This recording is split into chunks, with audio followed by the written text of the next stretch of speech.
Good day, Crime Talk aficionados. My name is Scott Reisch, and this is Crime Talk, the most fact-driven, unbiased, true crime channel on the entire internet.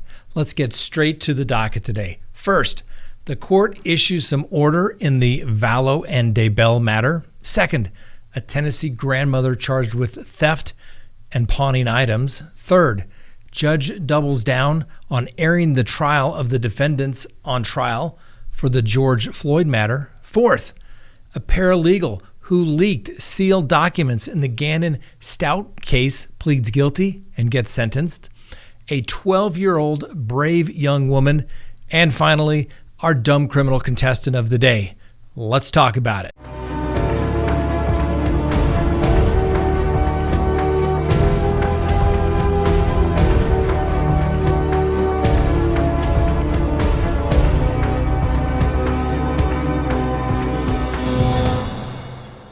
Good day, Crime Talk aficionados. My name is Scott Reisch, and this is Crime Talk. Thanks for tuning in. If you haven't done so already, please hit that subscribe button as well as that little bell so that you receive notifications when we go live or put up new content.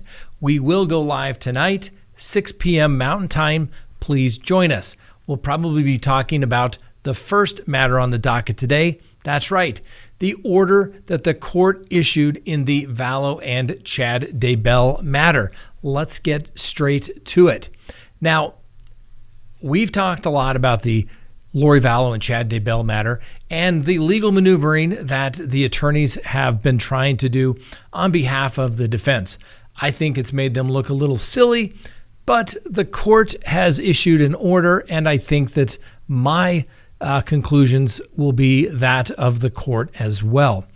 The court issued an order late yesterday afternoon saying that they held an expedited hearing regarding the state's motion for a judicial protective order, as well as the protective order that was filed by Mr. Means, basically requesting that the prosecutor in this case, Mr. Wood, not have any further involvement or do any further work on this case whatsoever until they were to have a full hearing in regards to whether the prosecutor should be disqualified.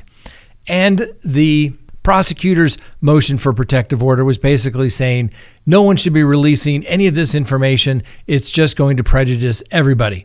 The court denied that request as well.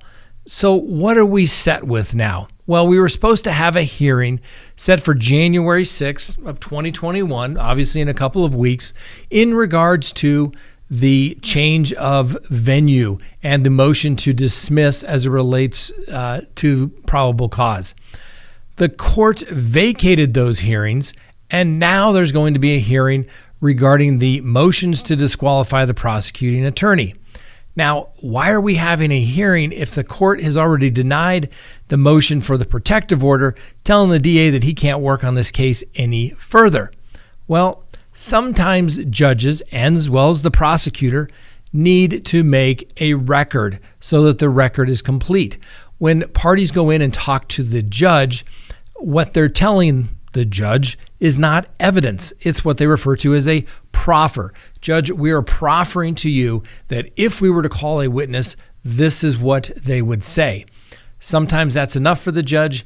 Other times the judge wants to have evidence so that the record is clear. Now, that is very important in a case like this because when you have Mr. Wood making comments to family members of Lori Vallow that her attorney's not that very good, and to use his words, not competent, since he's never handled a felony matter. So if Lori Vallow is convicted after a trial, she would also have post-conviction rights related to effective assistance of counsel. Well, if post-conviction motions were filed saying, my attorney was ineffective, it's kind of tough for the district attorney to say, oh no, you had a fair trial, your attorney was great, when he said that he wasn't. So they need to get this issue resolved. They need to decide who's going to be on this case once and for all. I've stated before, and you can see the videos that we've talked about the last couple of days, I don't think that the motion has much evidentiary foundation, at least based upon the transcript that was sent to me. I take it at face value that it's accurate and correct because it was accompanied by an affidavit by the attorney that made the recording. The attorney who recorded the call did state that the transcript was not complete, but only of the first 18 minutes of the conversation. Now, unless there's something that has not been transcribed and that we have not seen, I don't believe that there's anything in there that's going to disqualify Mr. Wood from prosecuting this particular case. Now, the other issue that I find interesting is to whether the hearing on January 6th will be closed. Now, the prosecution and Chad Daybell, through his attorney, Mr. Pryor, requested that the hearing be closed. Defendant Vallow objects to the closure of the hearing. Now, the court says that they've taken the issue under advisement and the parties may submit written supplemental argument and/or authority on the issue of closing the hearing. Any of that supplemental authority has to be to the court no later than December 30th. This gets into a very tricky area, and we'll talk about it as well later in the docket here today. But courtrooms are supposed to be public courtrooms. Very limited circumstances under which a courtroom should be closed to the general public. We don't conduct criminal proceedings in private. I think that the court is actually going to err on the side of caution and go along with Mr. Means in this particular case, because courts have had very serious cases reversed when they have cleared the courtroom. For example, when a child were to testify, when victims of assault have testified. Okay, maybe in a juvenile proceeding, the courtroom can be cleared when they think it's going to be sensitive matters, but not in a criminal case. Everyone is entitled to an open public forum for their hearings as well as their trial.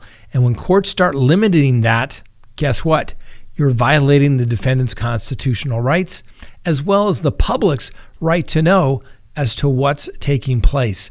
Things just don't get done behind closed doors in criminal cases. So I'm actually going to have to agree with Mark Means on his objection as it relates to this particular issue. We call it the way we see it, ladies and gentlemen. Next on the docket, a woman steals her grandchildren's Christmas presents and then sells them at a pawn shop. That's right, a Tennessee grandmother is facing theft charges after stealing and pawning off a Christmas gift that was meant for her grandchild. The gift was stolen from under the family Christmas tree, prompting the victims to contact the sheriff.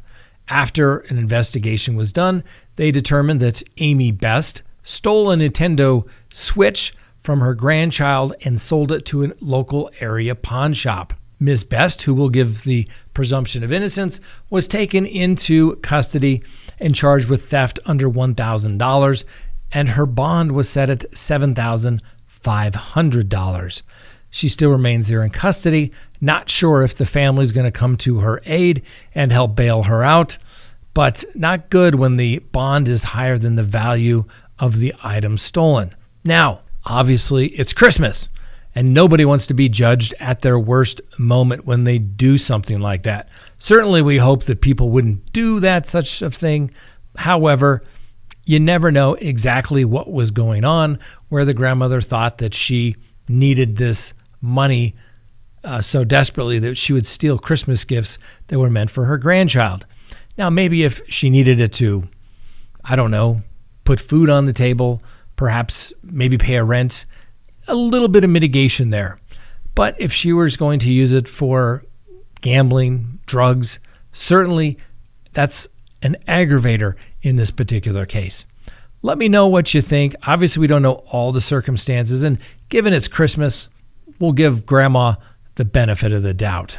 Next on the docket, a Minnesota judge doubled down on his earlier decision to broadcast the trial of the former Minneapolis police officers charged with the alleged murder of George Floyd. Now, the prosecutors, led by the state attorney general, Keith Ellison, had argued before Judge Peter Cahill that the November 4th order violated the plain language of the rules that require testimony of most adult witnesses without consent, and similarly made available live audio feed of testimony by minor witnesses and Floyd's family. Cahill, in a very short memorandum, and this is the way judges do these kinds of things.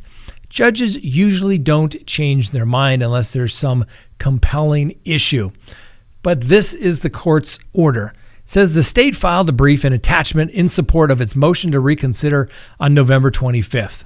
Defendants Chauvin, Tao, Koenig filed briefs in opposition to the state's motion on December 14th, and Tao also filed an attachment. The Media Coalition filed a brief in opposition to the state's motion on December 14th, 2020, supported by declarations by Grace Wong and Suki Darden. Based upon the files, records, and the proceedings, the court makes the following. The court affirms its original order of November 4th, 2020, and denies the motion insofar as it requests the court to modify its original order, allowing audio and video coverage of the joint trial. The attached memorandum and the order is incorporated herein. Now, that's the way a judge does things, all right? Judges don't let things turn into a circus. Judges make a decision. They're probably not going to change their mind unless they think they're absolutely wrong. Now, in this particular case, the plain language of the statute basically says you can't video and audio record if you're going to have these witnesses who don't consent, and basically the prosecutor doesn't consent as well.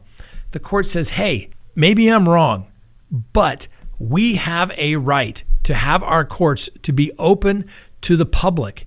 And normally in a situation where people could come to the courthouse, come in and out of the courthouse, the press, everyday citizen who wants to come in and watch any trial they want, isn't going to work because of the situation that we're currently in as it relates to COVID.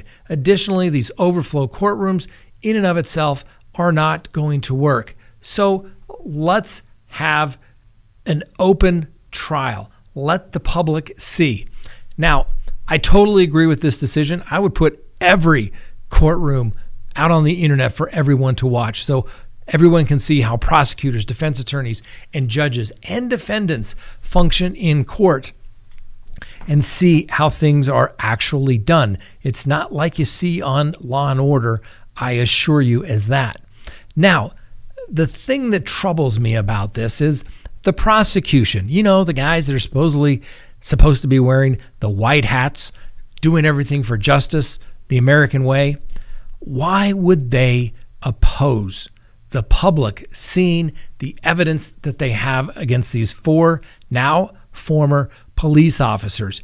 You would think that if the prosecution thought that their case was so overwhelming that they would want it aired to the public so that there is legitimacy to whatever decision comes out. We'll see if the court changes his mind. Somehow, I don't think he will. Maybe the appellate courts will change his mind for him. We'll simply have to wait and see. Now, next on the docket, Christmas is coming, ladies and gentlemen. If you haven't done so already, hit the link below. Get your Crime Talk mug. Get your Crime Talk gear. Now, if you want to be able to, start the new year off in the right way, checking out people that you maybe don't know just enough about, but maybe you want to get involved in them in some particular way, please go to CrimeTalkSearch.com, sign up for a background subscription service. You'll be happy you did. If there's anyone out there you were ever curious about what was in their background, now is the time to do it. If you're going to get involved with somebody, now is the time to do it. When you go to CrimeTalkSearch.com, you put in the name, literally millions of public records are searched, and a report is generated. And it's going to give you a report that's going to give you this person's social media information. If they have multiple social media accounts, you're going to find it. If they have multiple phone numbers, multiple email addresses, it's going to be found.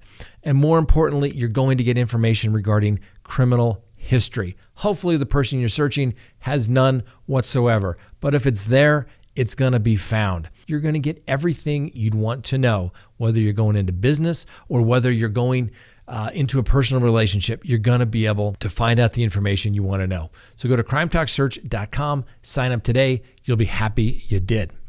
Now, next on the docket, a lot of people may not recall, but prior to the release of the very detailed affidavit in the Letitia Stout homicide case in Colorado Springs, Colorado, it was actually leaked. Now, not everybody had it. I remember receiving it from somebody in the middle of the night and thinking, ooh, how did this get here? I don't know who sent it to me, but all I know is I received it. And by the time we went on the show that day, the court had already unsealed the document. Well, the woman that released that sealed affidavit for an arrest warrant for Letitia Stout, a woman by the name of Cherie Farstevet, pled guilty Monday morning just down the street here in Adams County Court to attempted misconduct. In April, Ms. Farstevet accessed court filings and shared them with the media. The affidavit, which was made public days later,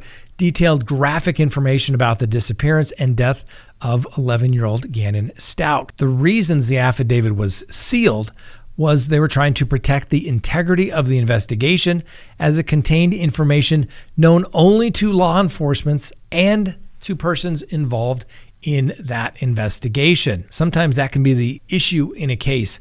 If the information becomes public, then it helps other people, for lack of a better term, plan their alibi, plan their story. So if there's information that only the police know and maybe the person accused of the crime, it helps the case. Now, Ms. Farstevet had a login to get into the court system, and she was able to get access before the seal had been lifted. The prosecutor in the Letitia Stout case doesn't believe that the leak hurt the case against Letitia Stout. However, what was upsetting was that Gannon's parents had not had the chance to read over and digest the information with the authorities prior to it being available online.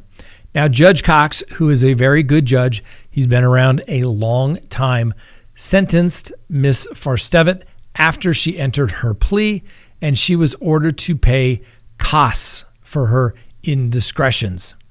She was originally facing felony charges, but they agreed to a plea bargain to a misdemeanor.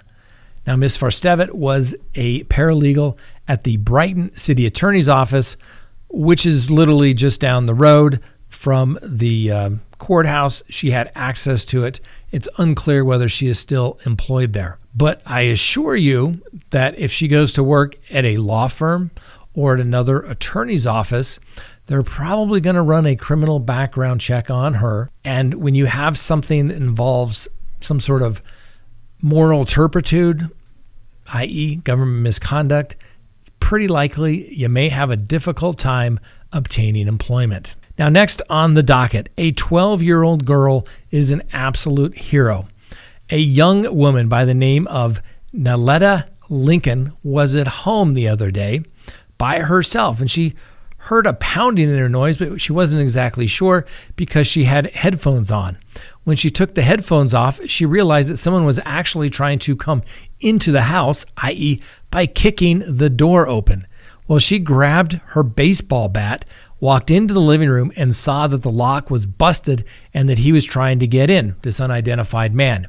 This unidentified man said, "Let me in." She yelled no, and she kicked the door into his face. The chain, according to the young woman, burst just as the police were pulling up, and they were able to get there in time. Needless to say, her dad, a gentleman by the name of Paul Lincoln, was quite happy. Well, it turns out the police in the Woodland Police Department had been on patrol because they had a report of a prowler earlier on. They located the prowler on the Lincoln's front doorstep as he was kicking the door in and arrested him. You know, you don't see a lot of adults that would function with that much composure in a stressful situation, let alone a 12-year-old. So a true hero, and I'm glad she's safe. Next on the docket, our dumb criminal contestant of the day.